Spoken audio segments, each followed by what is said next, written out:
कोयलांचल में प्रदूषण और विस्थापन एक बहुत बड़ा मुद्दा है और हमारे साथ जो है सिंदरी के विधायक जुड़े हुए हैं जो उसी क्षेत्र से आते हैं। हम सीधे इनसे जानते हैं कि झारखंड के कोयलांचल में प्रदूषण कितना बड़ा मुद्दा है।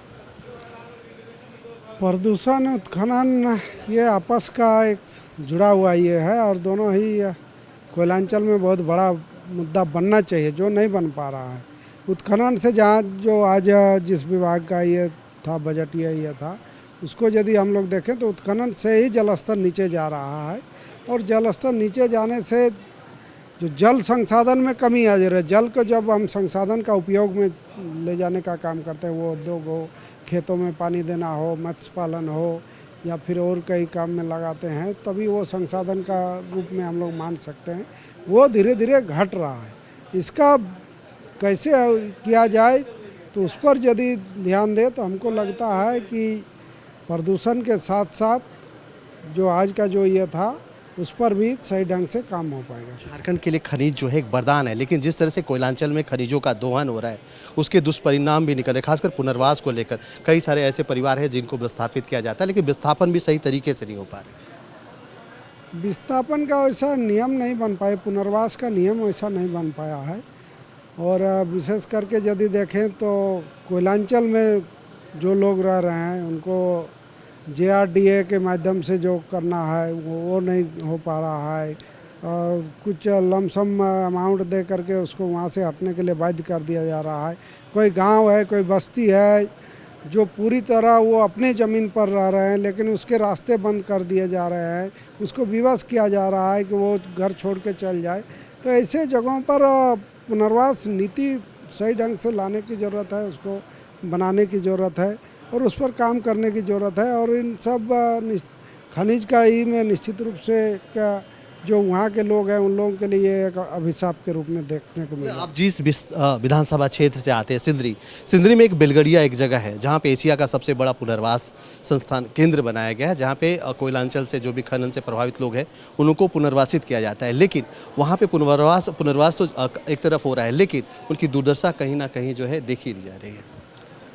पुनर्वास के समय बहुत लोक लुभावन बातें किया जाता है, वादे किया जाता है। उन वादों को यदि हम लोग देखना है सच्चाई रूप में तो बेलगड़िया जो कॉलोनी है उस कॉलोनी में यदि जाके देखते हैं तो वहाँ के लोगों को शुरू में रोज़गार के लिए बहुत सारे वादे किए गए थे। रोज़गार से जोड़ा जाएगा, 500 दिनों का मजदूरी दिया जाएगा, ये सारा चीज़ हम लोग देख नहीं पाते हैं। अभी जो कॉलोनी की स्थिति है, सारा कॉलोनी धंसने के में है। ड्रेनेज सिस्टम पूरी तरह फेल है, सारे जगह गंदगियों का अंबार है।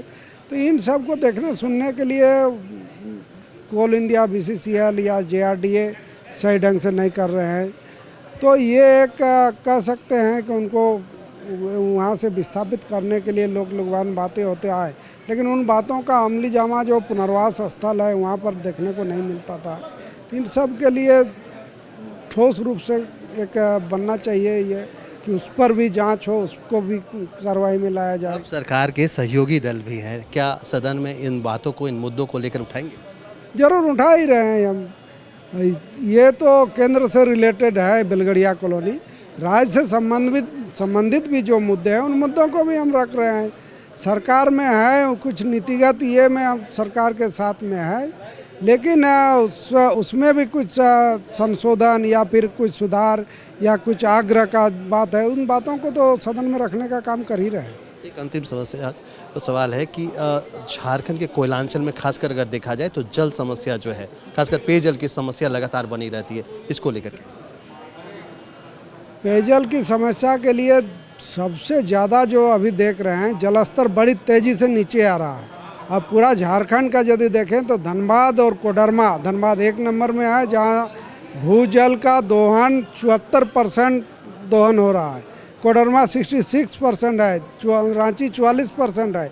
तो धनबाद में जो जलस्तर बड़ी तेज़ी से जो नीचे आ रहा है वहाँ यदि हम लोग देखें तो उसका जलस्तर को रोकने के लिए या जो है उसको बनाए रखने के लिए ऊपरी सतह पर जल संचय जरूरी है। जल संचय के लिए वैसा कोई योजना अभी धनबाद में नहीं देखने को मिल रहा है। आज जल संसाधन विभाग का यह था, उसमें भी हम लोगों ने रखने का काम किए कि कम से कम धनबाद में जल संचय क्षेत्र को बढ़ाया जाए, उसके लिए योजना दिया जाए।